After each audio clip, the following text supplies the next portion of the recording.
ఒకసారి 2014 చంద్రబాబు నాయుడు గారు ఫ్లాష్ బ్యాక్లోకి వెళ్దామా? 2014లో చంద్రబాబు నాయుడు గారు ఇదే కూటమిగా ఏర్పడి ఇదే ముగ్గురు ఇంటింటికి పంపించిన పాంఫ్లెట్ ఇది. గుర్తుందా ఈ పాంఫ్లెట్? ప్రతి ఇంటికి వెళ్ళి చెప్పండి, ఈ పాంఫ్లెట్ చంద్రబాబు నాయుడు గారు 2014లో ముఖ్యమైన హామీలు అని అంటూ ప్రతి ఇంటికి పంపించాడు ఈ పాంఫ్లెట్. ఇందులో మోడీ గారి ఫోటో ఉంది, ఇందులో దత్తపుత్రుడి ఫోటో ఉంది, ఇందులో ఈ పెద్ద మంచి చంద్రబాబు నాయుడు గారి ఫోటో కూడా ఉంది, కింద చంద్రబాబు నాయుడు గారి సంతకం కూడా ఉంది.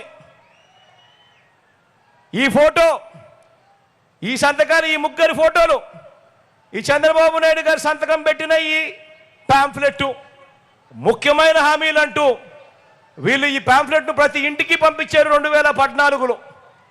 పంపించడమే కాదు, ప్రతి టెలివిజన్లోను, వాళ్ళ ఈనాడులోను, వాళ్ళ ఆంధ్రజ్యోతిలోను, వాళ్ళ TV5లోను అడ్వర్టైజ్మెంట్లు కూడా ఊదరగొట్టారు. మీకు గుర్తున్నాయా అడ్వర్టైజ్మెంట్లు? అప్పట్లో ఊదరగొడుతూ అడ్వర్టైజ్మెంట్లు కూడా ఇచ్చారు. మరి ఈ ముఖ్యమైన హామీలు అని అంటూ చంద్రబాబు నాయుడు గారు సంతకం పెట్టి ఈ ముగ్గురి ఫోటోలతో మీ ప్రతి ఇంటికి పంపించిన ఈ పాంఫ్లెట్లో ముఖ్యమైన హామీలంటూ ఏం రాశారో తెలుసా? చెప్పంటారా? రైతులకు రుణమాఫీపై మొదటి సంతకం చేస్తానన్నాడు. 87,612 కోట్ల రూపాయలు రుణమాఫీ చేశాడా? రెండు చేతులు పైకెత్తాలా? ఇలా ఇలా ఇలా ఇలా ఇలా ఇలా ఇలా ఇలా ఇలా ఇలా ఇలా. రెండో ముఖ్యమైన హామీ చంద్రబాబు నాయుడు గారు సంతకం పెట్టి ఇంటింటికి పంపించిన రెండో ముఖ్యమైన హామీ పొదుపు సంఘాల రుణాలన్నీ పూర్తిగా రద్దు చేస్తామన్నాడు.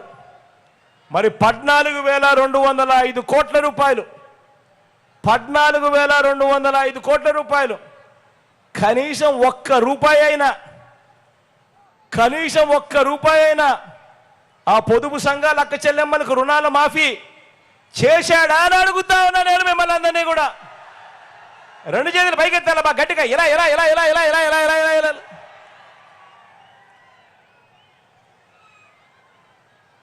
మూడో ముఖ్యమైన హామీ ఇదే చంద్రబాబు నాయుడు గారు సంతకం పెట్టి ఆయన దత్తపుత్రుడు మోడీ గారి ఫోటోతో ఇంటింటికి పంపించిన పాంఫ్లెట్లో ముఖ్యమైన హామీ అంటూ మూడో హామీ